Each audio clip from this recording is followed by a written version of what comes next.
সুপ্রিয় শিক্ষার্থীরা, আসসালামু আলাইকুম। কেমন আছো তোমরা সবাই?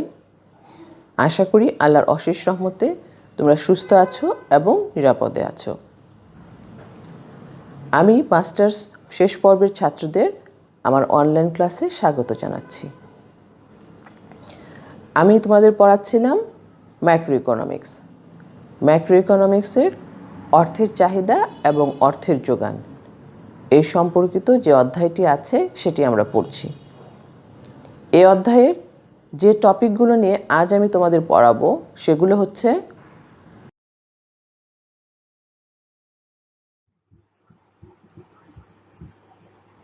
excess reserves and money supply, derivation of money supply curve,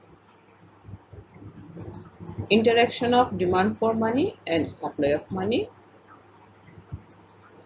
interest elasticity of transaction demand for money.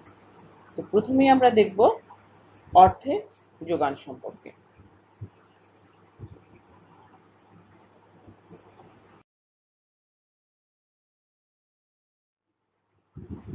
অর্থের যোগান সংক্রান্ত যে কোনো বিশ্লেষণে রিজার্ভের গুরুত্ব কিন্তু অপরিসীম। একটি ব্যাংকের রিজার্ভ বলতে সেই পরিমাণ অর্থকে আমরা বুঝি যা সেই ব্যাংকের ভল্টে থাকে এবং কেন্দ্রীয় ব্যাংকের নিকট রক্ষিত সেই ব্যাংকের যে হিসাবটি থাকে সেখানে সেটি জমা থাকে। এবং এই যে রিজার্ভের আমরা আলোচনাটি করছি, এই রিজার্ভ মূলত দেখা যায় তিন প্রকার। প্রথমেই হচ্ছে আমাদের রিকোয়ার্ড রিজার্ভস, তারপর হচ্ছে এক্সেস রিজার্ভস এবং অ্যাকচুয়াল রিজার্ভস। প্রথমেই আমরা আলোচনা করছি রিকোয়ার্ড রিজার্ভ বা প্রয়োজনীয় রিজার্ভ নিয়ে।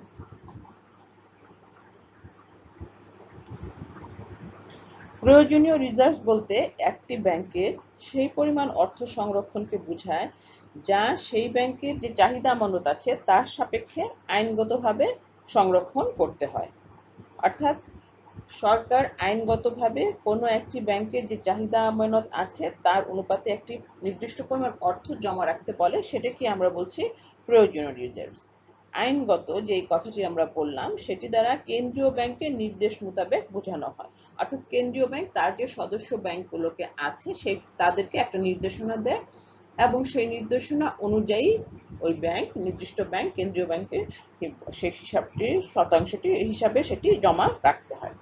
যেমন যদি কেন্দ্রীয় ব্যাংক তার সদস্য ব্যাংকে বলে যে 15% রিজার্ভ রাখতে বলে, তাহলে বুঝতে হবে সদস্য ব্যাংক তার মোট চাহিদা আমানতের 15% রিজার্ভ রাখতে আইনগতভাবে বাধ্য। এবং আমাদের যে প্রয়োজনীয় রিজার্ভ ও মোট চাহিদা অনুপাত আছে আমানতের অনুপাতে, সেটার আমরা বলি প্রয়োজনীয় রিজার্ভ অনুপাত। অর্থাৎ প্রয়োজনীয় রিজার্ভ ও মোট চাহিদা আমানতের যে অনুপাত তাকে আমরা বলছি প্রয়োজনীয় রিজার্ভ অনুপাত বা রিকোয়ার্ড রিজার্ভ রেশিও। এখন এই প্রয়োজনীয় রিজার্ভ অনুপাতের যে সূত্রটি আছে সেটি তাহলে দাঁড়াচ্ছে যে প্রয়োজনীয় রিজার্ভ অনুপাত ইকুয়াল টু প্রয়োজনীয় রিজার্ভ ডিভাইডেড বাই মোট চাহিদা আমানত। তাহলে এখান থেকে কিন্তু আমরা খুব সহজেই প্রয়োজনীয় রিজার্ভের যে সূত্রটি আছে সেটি বের করে নিয়ে আসতে পারি। অর্থাৎ প্রয়োজনীয় রিজার্ভ ইকুয়াল টু প্রয়োজনীয় রিজার্ভ অনুপাত ইন্টু মোট চাহিদা আমানত। এটি হচ্ছে আমাদের প্রয়োজনীয় রিজার্ভের যে সূত্র বা ফর্মুলা। অর্থাৎ এর সাহায্যে আমরা কতটুকু প্রয়োজনীয় রিজার্ভ আছে সেটা বের করে নিয়ে আসতে পারি। সেটি হচ্ছে আমাদের রিকোয়ার্ড রিজার্ভ বা প্রয়োজনীয় রিজার্ভ হিসেবে যেটি পরিচিত। এরপর আমরা যেটি জানবো সেটি হচ্ছে এক্সেস রিজার্ভ বা অতিরিক্ত রিজার্ভ সম্পর্কে। অনেক সময় দেখা যায় যে বাণিজ্যিক ব্যাংক প্রয়োজনীয় রিজার্ভ অপেক্ষা বেশি অর্থ রিজার্ভ হিসাবে রাখে। প্রয়োজনীয় রিজার্ভ অপেক্ষা যে পরিমাণ অর্থ বেশি রিজার্ভ রাখা হয় তাকেই বলা হয় অতিরিক্ত রিজার্ভ বা এক্সেস রিজার্ভ। অর্থাৎ অতিরিক্ত রিজার্ভ বলতে আমরা বুঝি যে মোট রিজার্ভ মাইনাস প্রয়োজনীয় রিজার্ভ যদি আমরা বের করে নিয়ে আসি তাহলে সেটাই হচ্ছে আমাদের অতিরিক্ত রিজার্ভ। এবং ওই অতিরিক্ত রিজার্ভের সঙ্গে অর্থের যোগান যেটি আছে তার সম্পর্ক কিন্তু বিপরীতমুখী। অতিরিক্ত রিজার্ভ আবার সুদের হার ও বাট্টার হার দ্বারাও কিন্তু প্রভাবিত হয়। তাই অর্থের জোগান নির্ণয়ে সুদের হার এবং বাট্টার হার এই দুটি ভূমিকা রাখে। দেখা যায় যে সুদের হার বাড়লে অতিরিক্ত রিজার্ভ অনুপাত কমে, তখন অর্থের জোগান বেড়ে যায়। আবার যদি সুদের হার কমে তাহলে অতিরিক্ত রিজার্ভ যেটি আছে সেটি বেড়ে যায় এবং তখন অর্থের জোগান কমে যায়।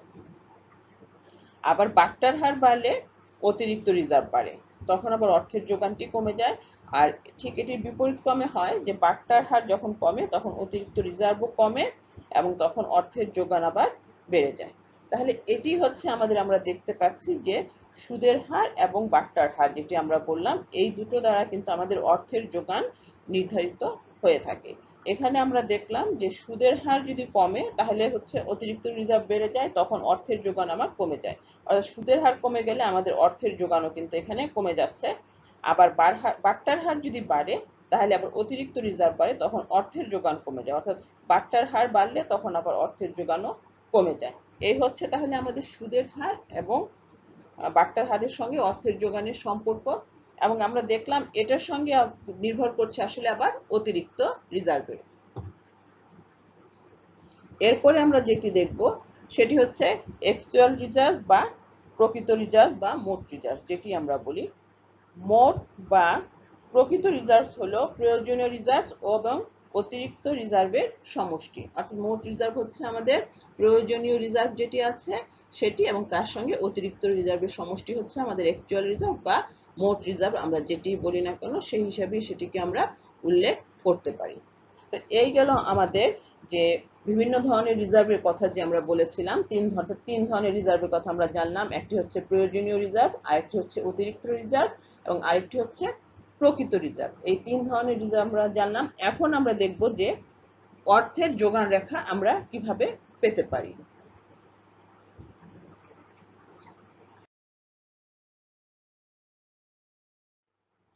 সুদের হার, অতিরিক্ত রিজার্ভ অনুপাত এবং মুদ্রা গুণকের ভিত্তিতে আমরা যোগান রেখা পেতে পারি। এবং এই যোগান রেখা যখন আমরা আঁকতে যাব তখন গিয়ে কিছু অনুমিত শর্তের সম্মুখীন আমরা হব।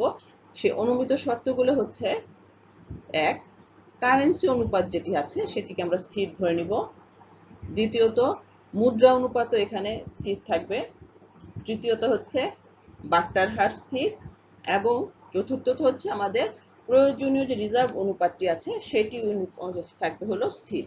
এই অনুমিত শর্তগুলো ধরে নিয়ে আমরা এখন অর্থের যোগান রেখা অঙ্কন করব।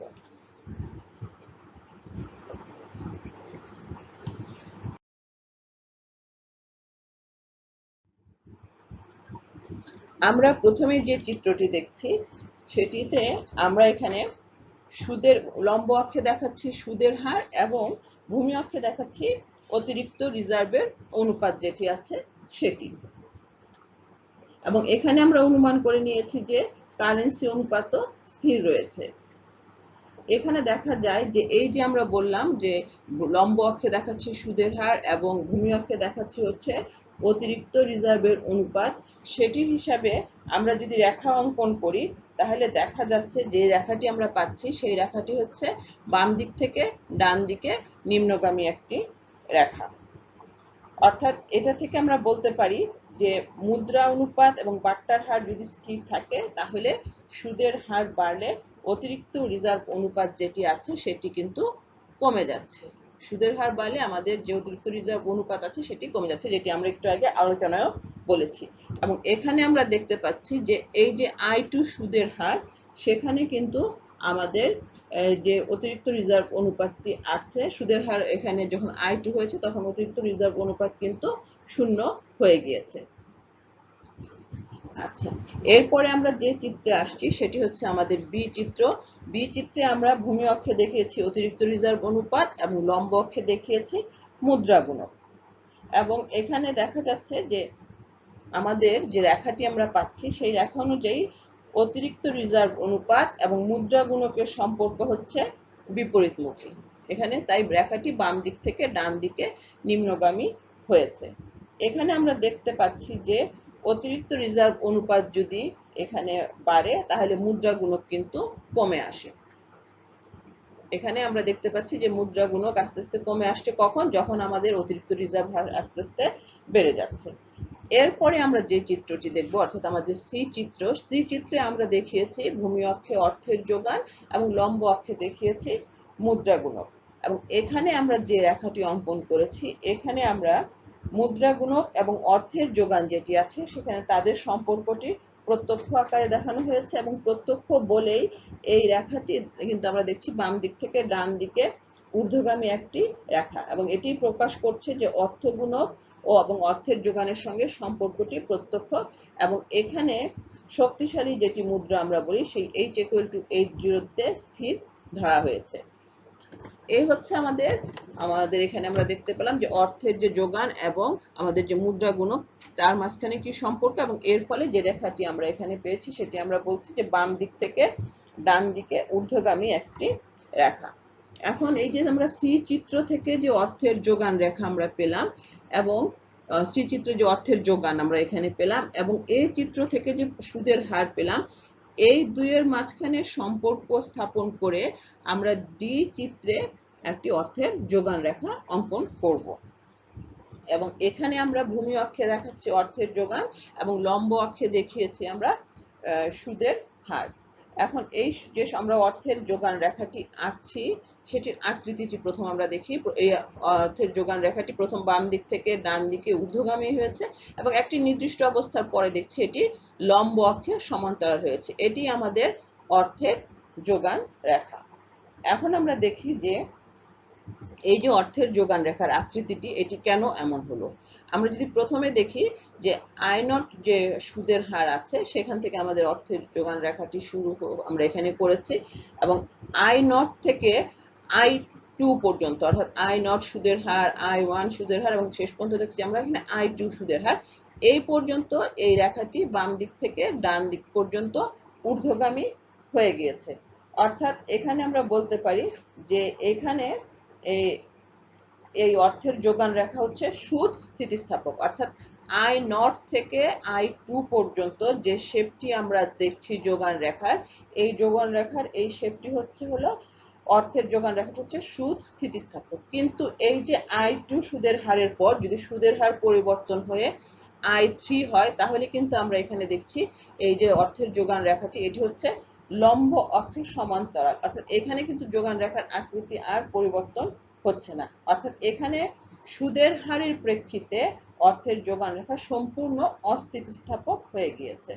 অর্থাৎ সুদের হারের সাথে অর্থের যোগানের এরকম যে সম্পর্ক, অর্থাৎ একটি সময় আমরা দেখলাম যে এইটি সুদ স্থিতিস্থাপক, এবং একটি জায়গায় গিয়ে পরে আমরা দেখলাম যে এটি সম্পূর্ণ অস্থিতিস্থাপক হচ্ছে, এবং এই জন্যই দেখা যাচ্ছে যোগান রেখার কিছু অংশ বাম দিক থেকে ডান দিকে ঊর্ধ্বগামী হয় এবং বাকি অংশ লম্ব অক্ষে সমান্তরাল হয়। তাহলে এভাবেই আমরা একটি অর্থের যোগান রেখা অঙ্কন করতে পারি। অর্থাৎ আমরা আমাদের এখানে আমরা প্রথমেই বলেছিলাম যে আমরা এখানে সুদের হার, অতিরিক্ত রিজার্ভ অনুপাত এবং মুদ্রা গুণক এর ভিত্তিতে একটি যোগান রেখা অঙ্কন করতে যাচ্ছি, এবং এই চিত্রের মাধ্যমে আমরা দেখলাম যে কিভাবে সেই যোগান রেখাটি অঙ্কিত হয়েছে, এবং যোগান রেখার আকৃতিটি কেমন সেটিও আমরা দেখলাম, যেটি প্রথম অবস্থায় থাকে বাম দিক থেকে ডান দিকে ঊর্ধ্বগামী, এবং তারপরে সেটি হয়ে যাচ্ছে লম্ব অক্ষের সমান্তরাল। এরপর আমরা জানব অর্থের চাহিদা ও অর্থের যোগানের আন্তঃক্রিয়া, বা interaction of demand for money and supply for money. অর্থের চাহিদা এবং অর্থের যোগানের যে সমতা সেটিকে আমরা বলি আসলে অর্থবাজারের ভারসাম্য। অর্থের চাহিদা এবং অর্থের যোগানকে এখানে প্রকৃত অর্থে বিবেচনা করা হয়, এবং অর্থের প্রকৃত চাহিদা ও প্রকৃত যোগান যদি সমান হয় তাহলে অর্থবাজারে আর্থিক সম্পদের দাম বা সুদের হার নির্ধারিত হয়। তাহলে আমরা বলছি যে অর্থের প্রকৃত চাহিদা অর্থের যোগানের যদি প্রকৃত অর্থের যোগানের যদি সমান হয় তাহলে আমরা দেখব যে অর্থবাজারে আর্থিক সম্পদের দাম বা সুদের হার নির্ধারণ করা সম্ভব হবে। অর্থের প্রকৃত চাহিদাটা আসলে নির্ভর করে দেশের প্রকৃত জিএনপির উপরে। আর্থিক জিএনপি কে দাম স্তর দ্বারা সমন্বয় করলেই আমরা প্রকৃত জিএনপি পেয়ে থাকি। তাহলে প্রকৃত জিএনপি আমরা কিভাবে পাচ্ছি? যে আর্থিক জিএনপি কে দাম স্তর দ্বারা যদি আমরা সমন্বয় করি তাহলে আমরা হচ্ছে পাবো প্রকৃত জিএনপি। আর্থিক অর্থের চাহিদাকে দাম স্তর দ্বারা ভাগ করলে প্রকৃত অর্থের চাহিদা পাওয়া যায় এবং অর্থের যে প্রকৃত চাহিদা রেখা সেটি সাধারণত দেখা যায় যে বাম দিক থেকে ডান দিকে নিম্নগামী হয়ে থাকে। আবার আর্থিক অর্থের যোগানকে দাম স্তর দ্বারা যদি আমরা ভাগ করি তাহলে হচ্ছে আমরা প্রকৃত অর্থের যোগান রেখা পেয়ে থাকি এবং প্রকৃত অর্থের যে যোগান রেখাটি আছে সেটি সাধারণত হয় লম্ব অক্ষের সমান্তরাল। আর তাহলে এখন যে এই যে অর্থের প্রকৃত চাহিদা রেখা এবং অর্থের স্থির প্রকৃত যোগান রেখা যে বিন্দুতে পরস্পরকে ছেদ করবে সেই বিন্দুতেই অর্থের প্রকৃত চাহিদা এবং অর্থের প্রকৃত যোগান সমান হয় এবং সেখানেই আমাদের অর্থবাজারে ভারসাম্যটি নির্ধারিত হয়। অর্থাৎ নির্ধারিত হয় সেখানে আমাদের ভারসাম্য সুদের হার এবং প্রকৃত অর্থের পরিমাণ। তাহলে আমরা বলতে পারি যে অর্থের প্রকৃত চাহিদা রেখা এবং অর্থের স্থির প্রকৃত যে যোগান রেখা এই দুটি পরস্পর যে বিন্দুতে ছেদ করে সেখানেই অর্থের প্রকৃত চাহিদা এবং অর্থের প্রকৃত যোগান পরস্পর সমান হয় এবং সেখানেই আমরা বলতে পারি যে অর্থবাজারের ভারসাম্যটি অর্জিত হয়েছে এবং সেখান থেকে আমরা ভারসাম্য যে সুদের হার কত সেটিও যেমন জানতে পারি তেমনি প্রকৃত অর্থের পরিমাণটি কত সেটিও আমরা জানতে এখান থেকে পারি। তো এই বিষয়টি আমরা এখন চিত্রের সাহায্যে দেখাবো, অর্থাৎ আমরা চিত্রের সাহায্যে এখন ব্যাখ্যা করব যে অর্থের চাহিদা এবং অর্থের যোগানের আন্তঃক্রিয়া দ্বারা কিভাবে অর্থবাজারে ভারসাম্য নির্ধারিত হয়।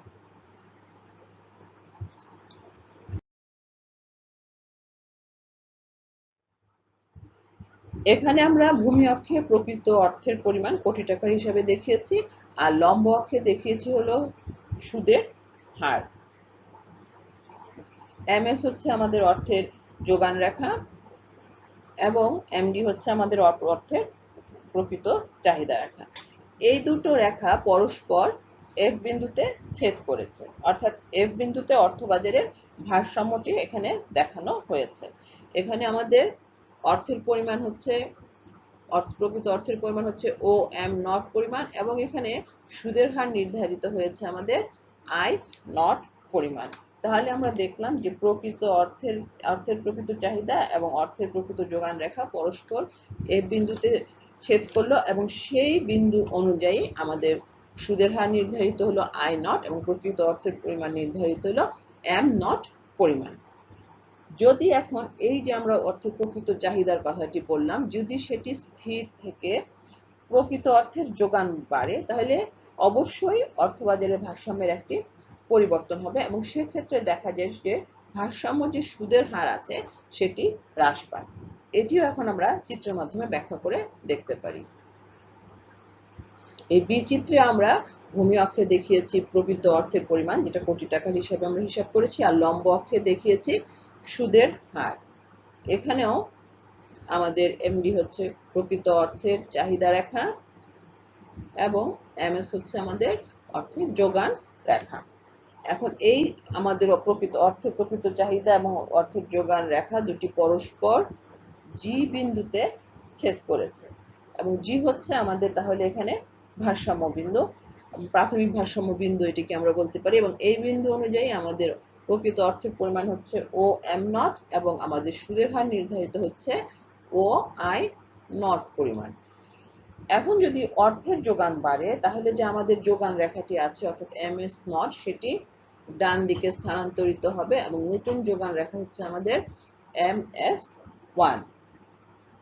এখন আমাদের যে ভারসাম্য আগে পূর্বের যে আমাদের অর্থের চাহিদা রেখা ছিল তার সঙ্গে আমাদের নতুন যে যোগান রেখা হলো এম এস ওয়ান এরা পরস্পর দেখতে পাচ্ছি আমরা এইচ বিন্দুতে ছেদ করেছে। সুতরাং এখানে আমাদের নতুন ভারসাম্য নির্ধারিত হয়েছে এবং এই নতুন ভারসাম্য বিন্দু অনুযায়ী আমাদের প্রকৃত অর্থের পরিমাণ হচ্ছে ও এম ওয়ান এবং সুদের হার নির্ধারিত হয়েছে আমাদের ও আই ওয়ান পরিমাণ। অর্থাৎ আমরা দেখতে পাচ্ছি যে আমাদের পূর্বে সুদের হার ছিল ও আই নট পরিমাণ, এখন নতুন আমাদের সুদের হার হয়েছে ও আই ওয়ান পরিমাণ। অর্থাৎ আমরা বলতে পারি যদি আমাদের অর্থের প্রকৃত চাহিদা যেটি আছে সেটি স্থির থেকে অর্থের যোগান বৃদ্ধি পায় তাহলে আমাদের সুদের হার অবশ্যই এখানে হ্রাস পেয়ে যাবে। তাহলে প্রকৃত অর্থের চাহিদা স্থির থেকে যদি প্রকৃত অর্থের যোগান বাড়ে তাহলে সুদের হার হ্রাস পায়। আর যদি প্রকৃত অর্থের চাহিদা স্থির থেকে প্রকৃত অর্থের যোগানটি হ্রাস পায়, অর্থাৎ এটার যদি বিপরীত অবস্থা হয় তাহলে অবশ্যই সেখানে কি হবে, আমাদের যে সুদের হারটি আছে সেটি বৃদ্ধি পাবে। তাহলে আমরা দেখলাম যে অর্থের যোগান এবং অর্থের চাহিদার আন্তঃক্রিয়ার মাধ্যমে কিভাবে একটি অর্থবাজারে সুদের হার, ভারসাম্য সুদের হার এবং প্রকৃত অর্থের যে পরিমাণটি আছে সেটি নির্ধারিত হয়ে থাকে। এরপর আমরা যে বিষয়টি নিয়ে আজ আলোচনা করব সেটা হচ্ছে অর্থের লেনদেন চাহিদার সুদ স্থিতিস্থাপকতা নিয়ে আমরা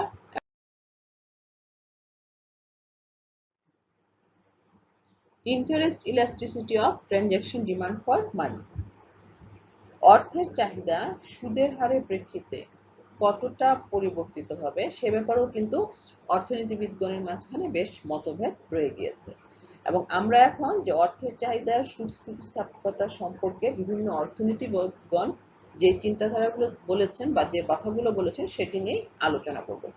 এরই প্রেক্ষিতে প্রথম আমরা দেখব যে অর্থনীতিবিদ কেইন্স কি বলেছেন। অর্থের চাহিদা স্থিতিস্থাপকতা সম্পর্কে কেইন্সের যে চিন্তাধারা সেটি নিয়ে আমরা এখন আলোচনা করব।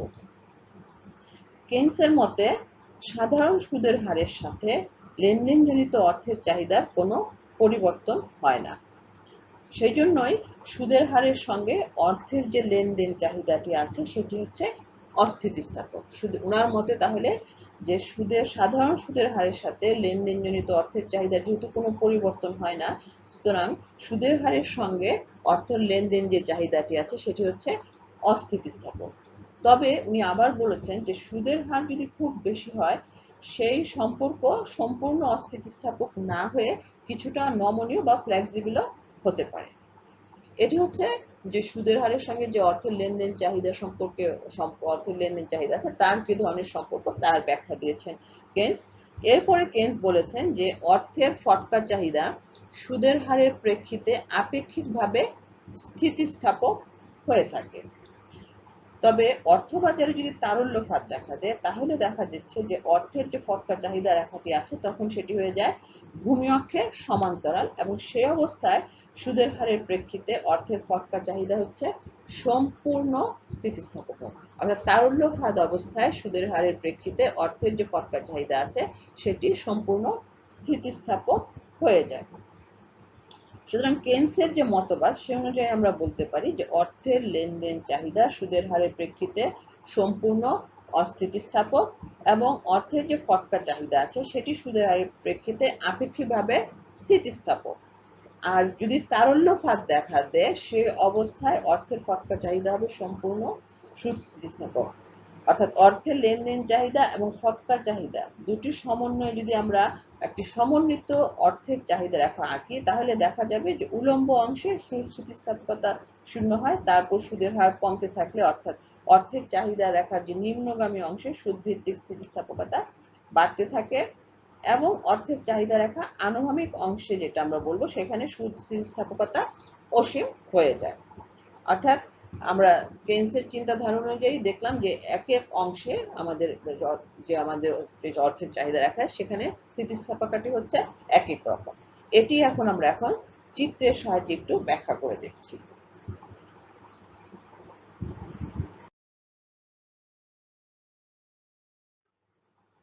আমাদের এই প্রথম যে চিত্রটি আছে সেখানে আমরা ভূমি অক্ষে দেখিয়েছি অর্থের যোগানের পরিমাণ এবং লম্ব অক্ষে দেখিয়েছি সুদের হার, এবং এখানে যে আমাদের অর্থের লেনদেন চাহিদাটি আছে সেটি হচ্ছে আমরা বলছি যে সম্পূর্ণ অস্থিতিস্থাপক এবং এটি হচ্ছে লম্ব অক্ষের সমান্তরাল একটি রেখা আমরা দেখতে পাচ্ছি এবং এখানে আমাদের লেনদেন চাহিদা হচ্ছে সম্পূর্ণ অস্থিতিস্থাপক। এরপরে যে চিত্র সেখানে আমরা অর্থের ফটকা চাহিদা যেটি আঁকতে যাচ্ছি সেখানে আমরা দেখব যে অর্থের যে ফটকা চাহিদাটি আছে সেখানে আমাদের যে বাম দিক থেকে ডান দিকে যে নিম্নগামী রেখাটি আছে সেখানে আমাদের সুদের হারের প্রেক্ষিতে এটি হচ্ছে আপেক্ষিকভাবে স্থিতিস্থাপক, কিন্তু ভূমি অক্ষের সমান্তরাল যে রেখাটুকু আমাদের আছে সেটি হচ্ছে আবার আমাদের সম্পূর্ণ স্থিতিস্থাপক। তাহলে আমরা দেখলাম যে এই চিত্রে যে রেখাটি আমরা দেখতে পাচ্ছি এখানে, সেই রেখাটি লম্ব অক্ষের সমান্তরাল, সেটি হচ্ছে সম্পূর্ণ অস্থিতিস্থাপক। এবং এরপর খ চিত্রে আমরা যে রেখাটি দেখতে পাচ্ছি সেটা অর্থের ফটকা চাহিদা রেখার নিম্নগামী অংশ সুদের হারের প্রেক্ষিতে আপেক্ষিকভাবে স্থিতিস্থাপক, এবং যে অংশটি ভূমি অক্ষের সমান্তরাল হয়ে গিয়েছে সেটি হচ্ছে সম্পূর্ণ স্থিতিস্থাপক। এখন আমরা যদি আরেকটি চিত্র আঁকি যেখানে কিনা আমরা অর্থের ফটকা চাহিদা এবং অর্থের লেনদেন চাহিদা এই দুইটির সমন্বয়ে যদি আমরা অর্থের মোট চাহিদা রেখা অঙ্কন করি, তাহলে আমরা যে রেখাটি পাচ্ছি সেটি আমরা এখানে দেখতে পাচ্ছি যে এই চাহিদা রেখাটি প্রথম দিকে হচ্ছে একটু লম্ব অক্ষের সমান্তরাল, তারা আপেক্ষিকভাবে নিম্নগামী হয়েছে, এবং বাকি অংশটি হচ্ছে আমাদের ভূমি অক্ষের সমান্তরাল।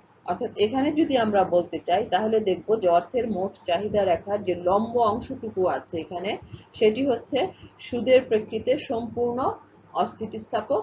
তারপরে আমাদের যে নিম্নগামী অংশটি এখানে আছে, অর্থাৎ আমরা যদি এই নিম্নগামী অংশের কথাটা বলি, এই যে এই অংশটুকু, সেটি হচ্ছে আমাদের সুদের হারের প্রেক্ষিতে আপেক্ষিকভাবে স্থিতিস্থাপক। এবং এখানে আরেকটি অংশ আমরা দেখতে পাচ্ছি, সেটি হচ্ছে আমাদের ভূমি অক্ষের সমান্তরাল একটি অংশ, সেই অংশটি হচ্ছে সুদের হারের প্রেক্ষিতে সম্পূর্ণ স্থিতিস্থাপক। তাহলে কেন্সের মতে যে চিন্তাধারা, উনি যে অর্থের চাহিদা স্থিতিস্থাপক কথা বললেন, সেখানে আমরা দেখলাম যে অর্থের মোট চাহিদা রেখার স্থিতি যদি আমরা অঙ্কন করি, সেখানে আমরা তিন ধরনের স্থিতিস্থাপকতার সম্মুখীন হচ্ছি। একটি অংশ হচ্ছে লম্ব অক্ষের সমান্তরাল হচ্ছে, সেখানে আমাদের সুদের স্থিতিস্থাপক হচ্ছে সম্পূর্ণ অস্থিতিস্থাপক, লম্ব অংশ সুদের হারের প্রেক্ষিতে। তারপরে বাম দিক থেকে ডান দিকে যে নিম্নগামী অংশটি হয়ে আসছে সেটি আমরা সুদের হারের প্রেক্ষিতে বলছি যে আপেক্ষিকভাবে স্থিতিস্থাপক।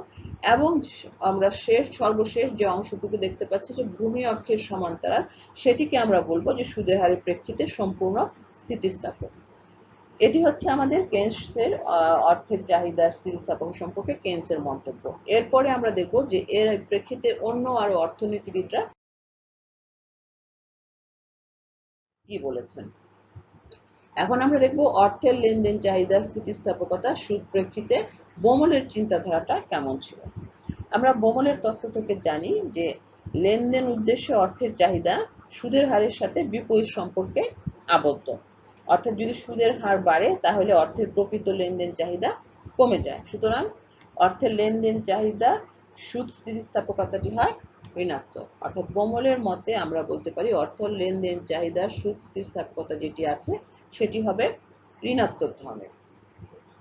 এরপর আমরা দেখব অর্থের লেনদেন চাহিদার স্থিতিস্থাপকতা সুদ প্রেক্ষিতে ফ্রিডম্যানের চিন্তাভাবনাটি কোন ধরনের ছিল। ফ্রিডম্যানের মতে অর্থের চাহিদার উপর সুদের হারের যে প্রভাব সেটি হচ্ছে খুবই নগণ্য।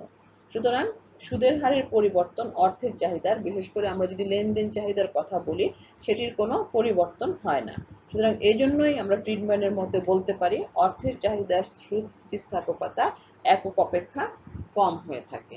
তাহলে আমরা এখানে প্রথমে দেখলাম যে অর্থের লেনদেন চাহিদার সুস্থিতিস্থাপকতা সম্পর্কে কেন্সের মতামত, এবং তারপরে আমরা দেখলাম বোমল এবং ফ্রিডম্যান এই সম্পর্কে কি বলেছেন। তো প্রিয় শিক্ষার্থীরা, এতক্ষণ আমরা অর্থের যোগান রেখা প্রাপ্তি এবং সুদ স্থিতিস্থাপকতা এবং অর্থের লেনদেন চাহিদা ইত্যাদি সম্পর্কে বিভিন্ন অর্থনীতিবিদদের যে মতামত আছে সে সম্পর্কে জানলাম। আশা করি এই ক্লাসটি তোমরা বুঝতে পেরেছ। আমরা বেশ কয়েকদিন ধরে কয়েকটি ক্লাসে অর্থের যোগান এবং অর্থের চাহিদা এই অধ্যায়টি নিয়ে আলোচনা করছি, এবং আমি মনে করি যে তোমরা এই অধ্যায়ের যে বিভিন্ন টপিকগুলো আমি পড়িয়েছি সেগুলো বুঝতে পেরেছ। এখন তোমরা যদি এর ক্লাস দেখার পাশাপাশি নিজের বই পড়ো, তাহলে অবশ্যই এই সম্পর্কিত ধারণাগুলো তোমাদের কাছে পরিষ্কার হয়ে যাবে। তোমরা আশা করব যে যথাযথ স্বাস্থ্যবিধি মেনে প্রয়োজনীয় প্রতিরোধমূলক ব্যবস্থা নিয়ে বাইরে যাবে এবং নিজে সুস্থ থাকবে, পরিবারকে সুস্থ রাখবে এবং সমাজ ও দেশকে মহামারীর হাত থেকে রক্ষা করার জন্য সাহায্য করবে। সবাইকে অনেক অনেক ধন্যবাদ জানিয়ে এখানেই শেষ করছি। আল্লাহ হাফেজ।